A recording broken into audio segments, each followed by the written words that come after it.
Hello guys, I'm Tom, and today we're going to take a look at who the Sinclair brothers really are. One of the most disturbing, complex, and virtually unforgettable duos in modern horror cinema are, without exaggeration, the feared Vance and Bo Sinclair, better known as the Sinclair brothers, a name that carries an almost ritual weight among genre fans. This pair stands as the main threat throughout the narrative of the 2005 version of House of Wax, a much darker, more twisted, and visceral reinterpretation of the classic film of the same title. And although the movie itself has plenty of remarkable elements, it's impossible to ignore the cruel magnetism of the Sinclairs, who end up stealing the entire spotlight. Bo and Vincent Sinclair were born twins, but their childhood was anything but a typical story of siblings united by affection or a peaceful life. Instead, they grew up in an environment where family love coexisted with deep emotional wounds, unspeakable secrets, desperate decisions, and the disturbing artistic legacy of their mother, a sculptor obsessed with creating wax figures so realistic, so perfect, and so unsettling that they seem to balance on the thin line between life and lifelessness. That world, hidden behind silent walls, tense glances, and the sweet fragrance of hot wax, is the one that molded the twins and shaped their future behavior. Nourished by that twisted environment, Bo and Vincent developed a macabre pastime that would eventually define their lives, capturing any unsuspecting person who ventured too close to their small and seemingly peaceful town, Ambrose, and then transforming them into yet another piece in their family's unsettling museum. They didn't just trap their victims, they turned them into living works preserved in wax, a distorted tribute to their mother's legacy. Due to their trauma-filled origin, their intimidating presence, and the almost surgical precision with which they operate, the Sinclairs have earned an undeniable place among the legendary villains of contemporary horror. Many fans even place them alongside icons like Jason Voorhees or Michael Myers. That's why, in this video, I'm going to guide you step by step through the darkest corners of the Sinclair brothers' origins. We'll explore their roots, their evolution, the symbolism behind their appearance, how they think, how they act, and why they're capable of killing with the same coldness that an artist uses when refining a masterpiece. The Sinclairs were born sometime in the 1970s into a home that, from the outside, seemed exemplary. Their father, Victor Sinclair, was a well-known surgeon with a solid reputation, at least on the surface. Their mother, Trudy, was an extremely talented artist specializing in hyperrealistic wax modeling. The Sinclair household was filled with the smell of melting paraffin, sculpting tools, and shelves packed with figures that looked as though they were watching anyone who got too close. It was a home where art and medicine lived under the same roof, but in a balance that was dangerously fragile. Victor, despite being a brilliant doctor, couldn't resist his darkest impulses. He became involved in unethical medical practices, unauthorized experiments, clandestine procedures, questionable methods that not only destroyed his reputation, but ultimately led to the loss of his medical license. Stripped of his prestige, the family was forced to leave the city and move to the remote town of Ambrose, where Victor set up an improvised clinic, working in secret and illegally. Trudy, meanwhile, found in that isolation an opportunity to fully devote herself to her art. With complete dedication and an almost unhealthy obsession, she perfected her skill to the point that her museum, Trudy's House of Wax, quickly became the most iconic attraction in Ambrose. People traveled from nearby small towns just to see her work, unaware that later on, the place would be remembered for far more sinister reasons. But the Sinclairs' fate took a definitive turn after the birth of the twins. Although the family seemed headed toward a peaceful future, the childbirth turned out to be a traumatic event. The babies were born conjoined, an extremely dangerous condition even for professional doctors. Victor, obsessed with his own abilities, decided to separate them himself. Though both survived the operation, the consequences were profound. Vincent was left with half of his face disfigured, scars he would carry for life, and with certain cognitive and social limitations. Meanwhile, Bo emerged from that complicated birth with an explosive temperament, dominant, manipulative, and extremely violent. The family's apparent stability began to crumble little by little. When Trudy was diagnosed with a brain tumor, her behavior changed drastically. She stopped being a loving artist and became an unpredictable figure, at times affectionate, at others dangerously aggressive. Her mind slipped into constant deterioration that affected everyone around her. At the same time, Bo's behavior continued to worsen. Increasingly violent outbursts of rage, mistreatment of his brother, and a growing contempt for any form of authority. Victor tried desperately to save Trudy. He resorted to experimental surgeries, sought out specialists, researched every possible option, but the medical resources of the era were limited. The tumor advanced mercilessly, and the woman became trapped in a state where reality faded and suffering became her only language. Her screams echoed day and night throughout the Sinclair household, marking the rhythm of the daily terror the children were forced to endure. Frustration and pain eventually broke Victor completely. He spiraled into depression, alcoholism, and uncontrollable violence. His relationship with the twins deteriorated to alarming levels. He reached the point of chaining Bo to a chair to prevent him from attacking Vincent, while Trudy remained locked in her room, delirious and bedridden, screaming without end. Her decline became so extreme that the entire community of Ambrose began avoiding the Sinclair home altogether. Eventually, devastated by his inability to save his wife, Victor made the most tragic decision. He took his own life, leaving the twins completely alone. Officially, it was said they were sent to different orphanages and temporary foster homes, where they supposedly experienced traumatic events. However, the film suggests something even more chilling. Bo, with no one left to control him, assumed the dominant and abusive role in the relationship, molding Vincent in his own image and turning him into the perfect tool for his plans. One of the most impactful moments the film offers to help understand their childhood takes place in a scene set in 1974.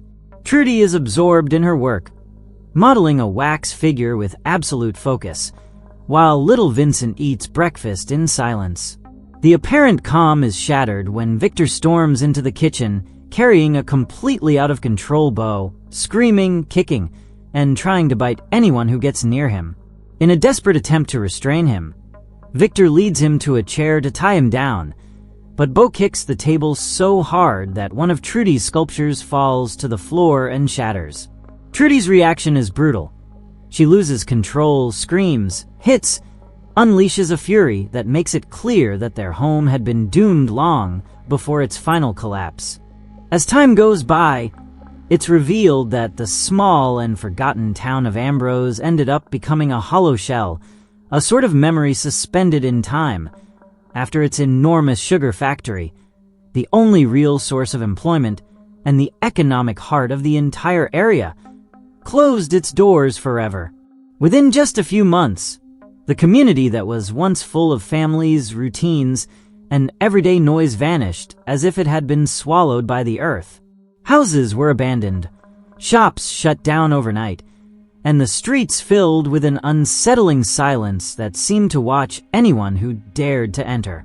However, amid that ghostly landscape, Bo and Vincent Sinclair decided to stay, clinging to a dangerous mix of madness, obsession, and a sick devotion to keeping their mother Trudy Sinclair's artistic legacy alive, her wax museum. The idea of letting the place they grew up in die, or worse, allowing Trudy's work to be forgotten, was something they simply could not accept. From that obsession, their macabre project was born, transforming Ambrose into a gigantic art gallery, a living museum where every street, house, shop, and building was inhabited not by people, but by wax statues that had once been real human beings. Thus, the brothers began kidnapping every traveler who, by mistake, curiosity, or bad luck, happened to take a detour toward Ambrose.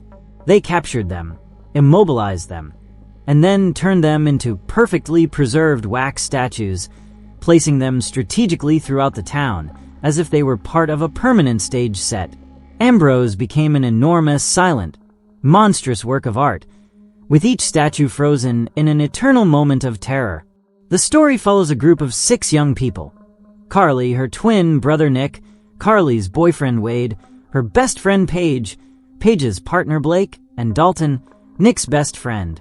The 6 of them are traveling to an important football game in Louisiana, and the road forces them to spend the night out in nature. They decide to set up a camp in the woods, trying to enjoy a moment of rest under the open sky. But the calm is shattered when, in the middle of the night, an unknown truck appears on the road, its headlights aimed directly at them.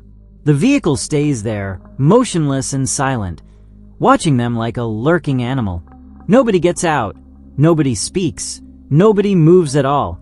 Its presence is so unsettling that the entire atmosphere becomes heavy. Nick, irritated and confrontational, breaks the tension by throwing a bottle and shattering one of the truck's headlights. Without a single word, the mysterious driver reverses and disappears into the trees. The next morning, before continuing their trip, their first major problem appears. Wade discovers that the car's fan belt broke during the night, leaving them stranded in the middle of nowhere. While they search for a solution, Carly and Paige walk a few meters away, drawn by a nauseating stench drifting through the air. What they find is disturbing. A massive pit filled with dead animals collected from the roadside, a grotesque and foul-smelling dump. Moments later, a strange man appears, unkempt and hard to read. Lester, the one responsible for collecting roadkill. With an awkward smile, he offers to take them to a nearby town where, according to him, they can find the belt they need and speak with the local mechanic, Bo Sinclair. Meanwhile, the rest of the group decides to continue toward the game, planning to meet up with Carly and Wade later. The girls accept Lester's help, and shortly after, the 3 arrive in Ambrose. From the very first moment, they notice something off. The town seems frozen in time. There are no cars driving by, no people walking, no voices or activity at all. The curtains in the houses are closed, doors are slightly open, and the mannequins in the shop windows look unnervingly realistic. All of Ambrose feels like the set of a horror movie. Finding no one at the gas station, Carly and Wade head to the nearest church, hoping someone there can give them directions. When they enter, they interrupt what appears to be a funeral, which makes them uncomfortable, until they meet the man leading the ceremony, Bo Sinclair. Elegant, charismatic, and perfectly composed, Bo promises to help them as soon as he finishes the funeral. But there's something about that kindness that doesn't sit right, something in his gaze that's impossible to ignore. While Bo finishes his supposed ceremony, Carly and Wade take the opportunity to explore Ambrose. They arrive at the wax museum built by Trudy Sinclair, a place so meticulously detailed that the line between figure and human seems almost non-existent. What they don't know is that from the shadows and the cracks in the walls, Vincent watches them with the precision of a patient hunter. After leaving the museum, the couple returns to the gas station, but Bo still hasn't come back. Minutes later, he arrives and offers to take them to his house to check a batch of unorganized spare parts. Wade and Carly agree. She waits outside while Wade enters the house to use the bathroom. However, his curiosity gets the best of him, and he begins to explore. Through dark hallways and rooms full of old objects, Wade discovers an abandoned medical office. There, he finds rusted surgical instruments, unsettling photographs, and jars with unrecognizable contents. It's at that moment that Vincent appears behind him. Silent, massive, wearing his iconic wax mask that hides his disfigured face. The attack is fast and brutal. Vincent injures Wade, knocks him unconscious, and drags him to his personal workshop, a place where every tool has a horrific purpose. There, the process of turning him into a living statue begins. Wade is still breathing, but he's paralyzed, helpless, and on the verge of experiencing unimaginable pain as his body is coated with layers of boiling wax. Meanwhile, Carly begins to suspect that something is terribly wrong. She realizes that Bo Sinclair is the same man who intimidated them the night before from the mysterious truck. When she pieces it together, she desperately tries to escape, but Bo chases her with a chilling calm, as if he knows exactly where she'll run before she even decides. At the same time, Nick, Dalton, Paige, and Blake, worried about the complete lack of news, decide to return and look for their friends. They've already accepted that they'll never make it to the game. Carly manages to escape for a moment, but Bo captures her, overpowers her violently, and finally ties her to a chair in a hidden room beneath the gas station. There she remains trapped, with no way to call for help. When Nick finally arrives in Ambrose, he briefly crosses paths with Bo and senses something strange. He decides to investigate and discovers the hidden room where his sister is being held. In a burst of rage, Nick fights Bo, defeats him, and frees Carly. Bo, wounded and humiliated, retreats to his house, determined to finish what he started. Seeking refuge, Carly and Nick hide inside the town's movie theater, a place where the wax statues look like real spectators waiting for an endless show. The siblings try to blend in among the figures, staying completely still as Bo searches for them. Eventually, they manage to confront him again and leave him gravely injured. Meanwhile, Dalton enters the wax museum looking for Carly and Wade. To his horror, he finds Wade's seemingly lifeless figure sitting in a chair, completely covered in hardened wax. Not knowing that Wade is still alive inside that glossy prison, Dalton tries to help him by peeling off the wax with his hands. What he causes is devastating. As he pulls off the wax, he also tears away pieces of skin and flesh. Wade, unable to move, can only feel the unbearable pain while his face rips apart. It's one of the most brutal moments in the film and marks the point at which Dalton fully understands the magnitude of the nightmare they've fallen into. At this point in the story, one of the most chaotic, violent, and emotionally devastating moments of the entire plot takes place. Dalton, still stunned by the horror of seeing Wade turned into a living statue trapped beneath layers and layers of hardened wax, desperately tries to save him without understanding that there is nothing left to rescue. It's in the middle of this tragic moment when Vincent bursts in abruptly, like a shadow coming to life. He throws the workshop door open with such force that the walls seem to tremble, and without uttering a single word, he lunges at Dalton wielding a massive, sharpened machete that glints under the museum lights. Driven purely by instinct, Dalton manages to dodge the first strike by moving to the side, but that instinctive reaction leads to an even more terrible consequence. The machete, having missed its original target, continues its trajectory and lands directly on Wade, striking his face and skull with overwhelming force. The impact is so violent that a dry, almost metallic crack echoes through the room. Wade's face, already deformed by the wax covering his living skin, shatters like a fragile sculpture, mixing hot blood with chunks of hardened wax. It's a grotesque and brutal moment that seals the character's final death, forever ending his suffering. From there, Vincent abandons any trace of contemplative silence and transforms into an unstoppable predator. He begins a frantic chase after Dalton throughout the entire museum, running through narrow hallways, steep staircases, and rooms full of statues that seem to watch the scene with frozen expressions of terror. Dalton runs in panic, stumbling, gasping for air, trying to find an exit that simply doesn't exist. The chase culminates in the sculpture workshop, a place filled with sharp tools, molds, and half-finished figures. Cornered, Dalton desperately searches for something to defend himself with, or a back door that might lead him out of this nightmare, but he finds nothing. Vincent then advances slowly, almost as if savoring every second before the final blow. And when he finally reaches him, with a single precise movement, and without showing even the slightest emotion, he decapitates him, ending his life and symbolically adding him to the long list of victims in the town of Ambrose. Once Dalton is eliminated, Vincent returns to check the areas surrounding the museum and discovers that the rest of Carly and Wade's friends, Paige, Blake, and Nick, have come back to Ambrose looking for them. This sets off every alarm in his mind. He knows he cannot let anyone escape. They must all become part of his collection or die trying.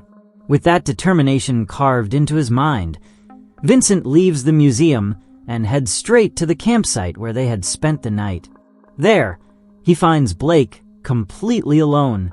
The scene lasts only seconds. Vincent approaches silently from the darkness of the woods and, without hesitation, without stopping, without making a sound, drives the machete into Blake's chest, piercing straight through him. It is a clean, quick, cold, almost surgical execution. Paige, hearing the noise, manages to run just in time, fleeing toward the old sugar mill, an abandoned labyrinth of rusted metal, old machinery, and maze-like corridors. The chase inside the building is suffocating. Paige runs desperately through the shadows, slipping on the damp floor, while Vincent follows with heavy but steady steps, like a ghost determined never to lose his prey. He doesn't shout, he doesn't speed up, he simply advances. He eventually catches her and, in one of the film's most brutal scenes, crushes her skull with a metal pipe, unleashing a sharp crack that echoes through the empty factory walls. Not long after, Vincent returns to Bo's house. The mechanic is still badly wounded from his confrontation with Nick, but upon hearing what happened, his rage ignites stronger than ever. The two brothers decide it is time to finish off the remaining intruders, Nick and Carly. So together, they head back to the heart of Ambrose, ready to carry out the final part of their masterpiece. The twins manage to trap them inside the wax museum, a space that is now slowly burning due to the fires started during the fight. Surrounded by wax walls melting like the building itself is dissolving, Nick and Carly are forced to turn to an extreme measure. They set the museum on fire, knowing that if they don't escape now, they never will. In the midst of the chaos, Carly confronts Bo directly. The fight is intense, desperate, visceral. She manages to grab a baseball bat and, driven by pure survival instinct, strikes Bo again and again until she kills him. The scene is disturbing. Carly, covered in sweat and ash, breathes heavily as Bo's body collapses among the flames. It's also worth emphasizing that Vincent Sinclair, at 32 years old, is not simply a sculptor. He's a sort of surgeon of macabre art, a dark prodigy whose talents border on the unnatural. Calling his work dedication would be an understatement. Vincent works with an almost ritualistic obsession, a sickly perfectionist devotion, so extreme that it feels as if even the dust particles line up in military formation just to avoid falling where he doesn't want them. When he shapes a figure from scratch, every movement is an act of surgical precision, and when he decides to transform an unsuspecting visitor into a wax statue so realistic it sends shivers down your spine, his skill is so extraordinary that the line between art and atrocity completely dissolves. He doesn't just create, he designs nightmares with elegance. And together with Bo, they've built a legendary reputation. They aren't just killers, they are craftsmen of horror, sculptors of eternal silence. Facing them is like trying to negotiate with gravity, useless and inevitable. To begin with, Bo and Vincent possess physical strength that sits several levels above what any doctor would classify as human. It's raw, almost primitive power, as if they had spent their childhood lifting refrigerators like Legos. At times, it seems that neither exhaustion nor pain can even enter their nervous systems. Thanks to this overwhelming strength, they can subdue or outright pulverize anyone who crosses their path. And as if that weren't enough, both of them have a resistance that defies all logic. Blows that should knock them unconscious. Injuries that should stop them, for them. These become nothing more than temporary hindrances. Like mosquitoes, you swat away before getting back to work. Bo, additionally, possesses a natural talent for deception and manipulation. He's the specialist at smiling at you while digging your grave. He has that uncomfortable gift that mixes rural charm with a twisted ability to detect human weaknesses. His version of the classic "come on, let me show you something" is basically a one-way ticket to the hell known as Ambrose. And his aim, whether with firearms or blades, is so precise that any confrontation becomes an execution signed in invisible ink. Vincent, meanwhile, plays in another league entirely, the League of Silent Predators. For someone his size, his agility is simply impossible. He moves as if he were born in some dark corner of the world, gliding in absolute silence, with footsteps swallowed by the house itself. He has flawless mastery over a terrifying arsenal. Sharp knives, heavy machetes, metal pipes, hooks, improvised spikes if it cuts, stabs, or pierces.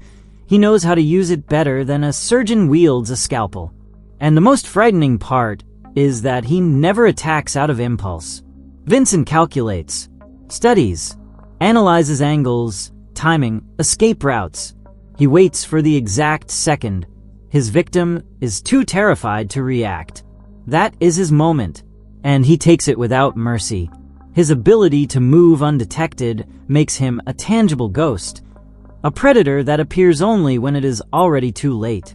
The proof lies in the fate of Wade, Blake, and Paige, who never saw him coming until he was already on top of them, and by then, they were already doomed.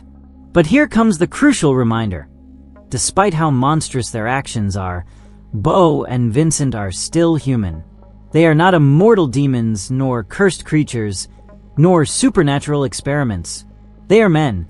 Broken men, yes. Men warped by family madness, by isolation, and by violence. But men nonetheless. A severe enough injury, a bullet in the right place, or a devastating fall can end them. That vulnerability keeps them grounded in a more earthly dimension, far from the pantheon of invincible killers who survive explosions like their New Year's fireworks. One of the most interesting emotional pillars of the film, and one of the aspects director John Collatsera develops with the greatest subtlety, is the narrative of the opposite twins, the good twin and the bad twin. This duality doesn't just apply to the Sinclairs, but also to Carly and Nick Jones, the protagonists. The story suggests that within every pair of twins there exist two forces, one warm and one turbulent, one that soothes and one that burns. Nick carries the history of the problematic twin. Trouble with the law, a bad temper, impulsive decisions, a label that becomes a permanent shadow. Meanwhile, Carly embodies the ideal daughter, sensible, educated, the responsible one. But the interesting part isn't Carly's perfection, but the weight Nick feels from constantly being compared to her. This becomes clear in the scene where Nick confesses to Dalton that many of his violent reactions come from his insecurities. He adopts the role of the bad twin, as if it were a uniform he never asked for, but wears because he doesn't know what to do with the internal pressure he has carried since childhood. Carly, on the other hand, despite her calm facade, also has her lights and shadows, but because she has always been treated as the exemplary daughter, her identity becomes the counterbalance. This duality creates a fascinating parallel between them and the Sinclairs. Two pairs of twins reflecting one another like distorted mirrors. And here is where the Sinclair family tragedy takes center stage. As children, Bo was the problematic one. Explosive, aggressive, confrontational, the kind of kid who lights fires, both metaphorical and literal, just to see what happens. Vincent, however, was sweet, gentle, sensitive, a child with an artist's soul who only wanted to please his mother and avoid conflict. But when their parents died, Bo couldn't stand that all the tenderness, affection, and empathy in the family had always been directed toward Vincent. So he decided to reinvent himself by force. Bo adopted the mask of the good twin, the calm, helpful, polite facade, while pushing Vincent, the truly kind twin, into the role of the monster. He manipulated him psychologically, molded him, reduced him into an obedient shadow that carries out orders without question. All of it fueled by a poisonous mix of jealousy, resentment, and a deep need to control the only thing he had left, his brother. Paradoxically, the true good twin ended up being the most feared, and the bad twin became the one who dressed up as a saint. A perfectly twisted tragedy